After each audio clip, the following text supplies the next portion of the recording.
L'invité de Fabrice Grosfilet. Notre invité, c'est Boris Diliès, qui est le bourgmestre d'Uccle, membre du mouvement réformateur. Peut-être juste une réaction sur cette actualité-là, Boris Diliès. On sent qu'on est dans un blocage, mais qu'il y a aussi des vies humaines qui sont en jeu. Il faut trouver une solution et on peut avoir un peu de souplesse dans ce dossier des sans-papiers à Bruxelles ou pas ? Bonjour, écoutez, je ne vais pas comme ça, moi, venir vous dire que j'ai la situation et la solution toute faite, parce que si c'était simple, ça se serait.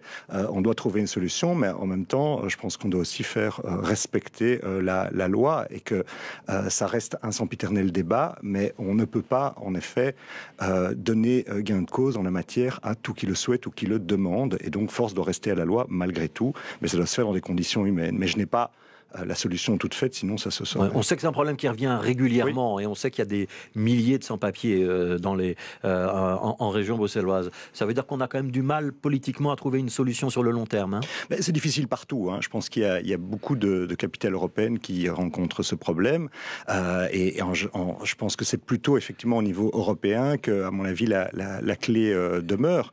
Mais ici, dans le cas présent, je trouve assez logique que le gouvernement fédéral entende faire respecter la loi. Ouais, même si ce sont des gens qui sont parfois à Bruxelles depuis plus de 10 ans, et avec une certaine forme d'intégration, en tout cas par une certaine forme de travail. Mais je vous dis, humainement, il y a évidemment du cas par cas examiné, et ce ne sera pas la première fois, et c'est à mon avis la seule formule, même si elle est effectivement fastidieuse, mais dans la mesure où on parle de vies humaines, ça vaut la peine, c'est que chaque cas puisse être examiné, mais je ne connais pas chaque cas, bien entendu. Alors, on va parler de votre commune, Uccle, dont vous êtes le bourgmestre. Désenclaver Uccle, ça reste un problème en 2021 ? Mais vous savez, on entend souvent à Uccle, voilà, s'il y a des problèmes de mobilité, c'est parce qu'ils ont refusé le métro il y a 40 ans. Bon, moi, il y a 40 ans, j'étais dans les choux. Donc, en réalité, on évolue en matière de mobilité sur Uccle, et ça date pas d'hier. Mais moi, je ne crois qu'à une seule chose, c'est l'équilibre en matière de mobilité. Je pense pas qu'il y ait une bonne politique de mobilité de droite ou une mauvaise de gauche, et je suis à la fois pas partisan du tout voiture ni du tout vélo. Et donc je crois à l'équilibre. Et c'est ce qu'on arrive à faire à Uccle. Alors il y a du chemin, évidemment, mais moi je l'ai toujours dit, je ne vais pas pleurer 1000 ans sur le fait que le métro ait été, pour de bonnes ou de mauvaises raisons, refusé il y a 40 ans. Par contre, on doit trouver des équilibres. Et l'équilibre doit se faire, évidemment, entre la voiture, parce qu'il y a des gens qui ont besoin de leur voiture, le vélo, qui est important parce que lorsque quelqu'un renonce à sa voiture pour le vélo, c'est plus de place pour la voiture, et évidemment les transports en commun, évidemment les piétons. Ouais, on va revenir dans le détail sur tout ça. Je voudrais d'abord qu'on s'arrête sur la prolongation du tram 7. Donc le tram 7, il relie le Heysel au nord à Van der Kinderen au sud, en passant notamment par Schaerbeek et par Ixelles. Il y avait la possibilité de le prolonger jusqu'à la station Albert, donc station du métro 3. Ça sera le cas ou ce ne sera pas le cas ? Et comment ça se fait que ce ne soit pas le cas si ce n'est pas le cas ? Mais en tous les cas, moi je vais vous dire qu'il faut que ce soit le cas, et ça doit être le cas. Pourquoi ? Pour l'instant, ce n'est pas tout à fait dans les cartons. Ah non, mais si vous voulez, c'est insupportable, parce qu'il y a maintenant, il y a 10 ans, c'est un débat qui date d'il y a 10 ans, il y avait eu, sous l'ancienne législature régionale, un accord, ça avait été budgétisé, ça avait été planifié, de manière à ce qu'en effet, il y ait le prolongement du 7. Pourquoi ? Parce que c'est essentiel, afin que la jonction puisse se faire avec la ligne de métro 3. Et éviter, autant que faire se peut, les ruptures de charge. Ça avait été convenu. Ça avait été vraiment, tout était planifié, les plans existent, tout existe. Et ici, on vient nous dire que finalement, il n'y a pas de réponse du tout claire et précise, eh bien peut-être que non. Et là, il y a un vrai problème, parce que je ne parle même pas de l'aspect de confiance, mais de nouveau, moi je veux bien, on a tendance à caricaturer Uccle et les Ucquelois qui ne voudraient de rien, mais on ne demande pas mieux à Uccle que de pouvoir, lorsqu'on peut se le permettre, renoncer par exemple à son véhicule, mais il faut une offre de transport en commun qui soit adaptée. Mais donc pour être très concret, pour qu'on puisse prolonger ce tram, il fallait des travaux à l'arrière de la gare du métro, de manière à pouvoir permettre un terminus de tram. Ces travaux, ils ne sont toujours pas planifiés ? Alors voilà, en fait, l'objectif, c'était aujourd'hui, si vous voulez, l'arrivée du 4 et du 51 est prévue, mais l'arrivée du 7, elle n'est plus prévue. Or, elle l'était. Et donc là, il n'y a pas encore de réponse précise. C'est pour cela que... J'imagine que vous avez appelé Elke van den Brand. Alors, nous avons appelé Elke van den Brand. Qu'est-ce qu'elle vous répond ? Nous lui avons écrit que c'est à l'étude et qu'on va regarder. Mais on a fait plus que lui écrire. Le conseil communal d'Uccle a voté à l'unanimité, une motion qui rappelle l'importance capitale du prolongement du 7 pour la ligne 3 du métro. À l'unanimité, c'est pas tous les jours, c'est pas banal. Et le conseil communal, là-dessus, effectivement, est totalement solidaire, majorité comme opposition. Et on a fait cette demande à Madame Van den Brand et aussi au ministre-président, parce qu'il n'y a pas que la ministre de la Mobilité qui est censée décider. Des travaux, c'est un budget. Est-ce que vous savez si ce budget existe et si ces travaux, puisqu'on vous dit que c'est à l'étude, vont avoir lieu, par exemple, avant la fin de la législature? Mais en tous les cas, on va tout faire pour. Et on utilisera... Vous posez la même question qu'un invité précédent. Tous les leviers, on utilisera tous les leviers possibles. Parce que, est-ce que vous êtes optimiste là-dessus ou pas? En tout cas, je suis combatif. Je suis combatif. Oui, ça veut dire pas très optimiste. Mais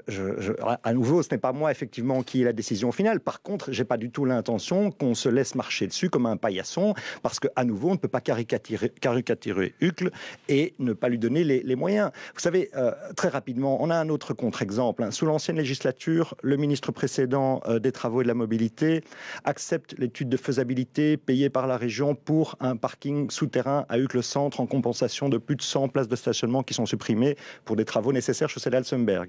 L'actuel ministre, finalement, dit « Ah ben non, on ne va pas le faire parce que vous avez un parking de dissuasion, certes très utile, de plus de 600 places qui va être construit à la frontière Hucle-Drogenbos. » Mais les gens ne vont pas faire leurs courses comme ça. C'est comme si je disais qu'il y avait un parking à Zaventem où on peut se stationner pour faire ses courses avec le centre. Et donc, du coup, on va à nouveau, au niveau local, essayer de trouver des alternatives. Mais donc, moi, ce que je demande simplement, c'est qu'on soit cohérent, qu'on tienne les engagements et qu'on ne soit pas dogmatique. Je ne demande rien de plus, mais je pense qu'il y a moyen, entre gens raisonnables, de trouver une politique de mobilité équilibrée. C'est ce qu'on essaye de faire tous les jours à Uccle. Je reste sur la mobilité. Est-ce que vous êtes vis-à-vis du plan Good Move, quelqu'un qui suit le plan Good Move, quelqu'un qui le suit et l'approuve avec enthousiasme, ou quelqu'un qui le subit? Alors, le plan Good Move, je rappelle, c'est notamment zone 30, c'est notamment plus de place pour le vélo, c'est notamment un système de mailles. Je ne le prends pas, effectivement, je ne prends pas tout le plan Good Move pour argent comptant.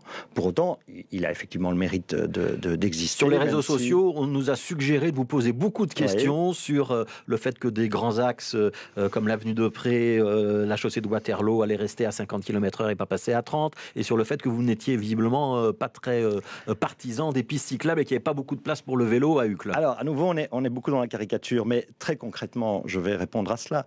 En effet, et là, je dois reconnaître qu'avec la région et avec l'aide de notre échevin de la mobilité, qui est la même famille politique que la ministre de la Mobilité, on a eu des discussions, des négociations avec la région, sachant que la région, effectivement, a le droit, on peut ne pas être d'accord, mais de mettre toute la région en zone 30. Et nous avons obtenu, en effet, que beaucoup d'axes, les grands axes, en l'occurrence les axes structurants à Uccle, demeurent à 50 km/h. Et vous n'avez pas changé d'avis là-dessus. Et je n'ai absolument pas l'intention de changer d'avis là-dessus, parce que, précisément, à nouveau, ne tombons pas dans le dogmatisme, ce n'est pas ou tout 30, ou tout 50, ou tout 20, ou que sais-je. Ça doit être adapté aux voiries, de manière à ce qu'à nouveau, on puisse sécuriser les cyclistes, mais en même temps que les voitures puissent circuler. Et donc là-dessus, il faut un équilibre. Et donc les axes qui sont aujourd'hui à 50 km/h à Uccle, j'entends qu'ils demeurent à 50 km/h à Uccle, ce qui ne nous empêche pas, à côté, d'avoir une vraie réflexion. Je pense même aux zones 20, lorsqu'on est à proximité d'une école, lorsqu'on est dans une voirie sans issue ou sans trottoir, pas de problème, mais ça doit se faire de manière équilibrée. Ouais, bon, à 50 km/h, s'il n'y a pas une piste cyclable séparée, c'est dangereux pour le cycliste. Alors, de nouveau, ça doit se faire au cas par cas. Ici, si vous voulez, moi je suis très à l'aise sur le sujet, parce qu'à Uccle, en 10 ans, on a eu 27% d'accidents corporels en moins. Et donc, on n'a pas attendu la généralisation des 30 km/h pour cela. Donc, on ne vienne pas m'expliquer que, si vous voulez, il faudrait bloquer complètement tous les grands axes structurants d'Uccle pour être en sécurité. Ça n'est pas le cas. Mais donc, il y aura des pistes cyclables dans les prochaines années. On va continuer à avancer sur les pistes cyclables, mais à nouveau, un dernier exemple, rue Van der Kindere, par exemple.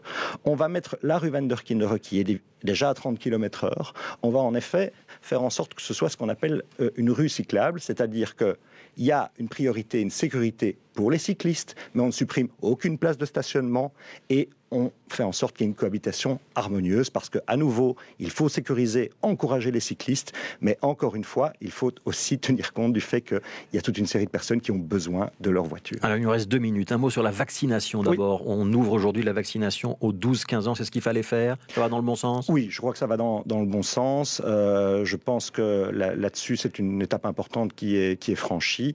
Et malgré tout, c'est pas facile, mais la vaccination, ça avance bien. Ouais. Le taux est bon dans votre commune? Oui, nous on est à peu près 83% de vaccinés parmi les personnes, si je puis dire, vaccinables. Plutôt donc, dans les bons élèves. Très bien.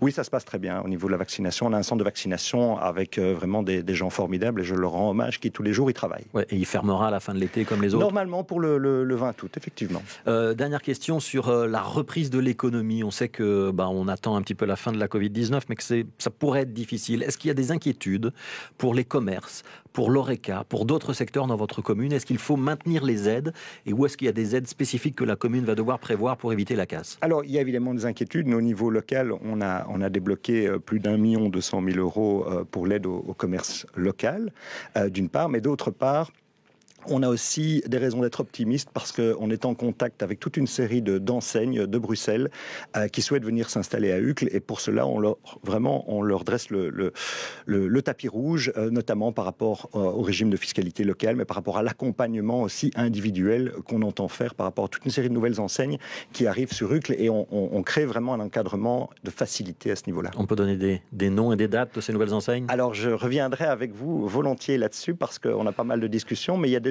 des concrétisations qui se sont faites, que ce soit rue Van der Kinderen, que ce soit notamment vers Chasseurs. Mais donc c'est des grandes enseignes, c'est quoi? C'est plutôt textile, c'est plutôt textile, commerce de bouche, et donc là il y a beaucoup de choses qui se font, et avec de l'emploi à la clé. Et avec de l'emploi à la clé, et qui accompagne aussi le futur stade national de hockey ou encore la venue du théâtre Le Public à Uccle. On en reparlera peut-être à la rentrée. Volontiers. Merci beaucoup. Merci. Boris Diliès, bourgmestre d'Uccle, membre du mouvement réformateur, d'avoir été notre invité. On va tourner une page de pub et puis il sera 12h30, ce sera le journal.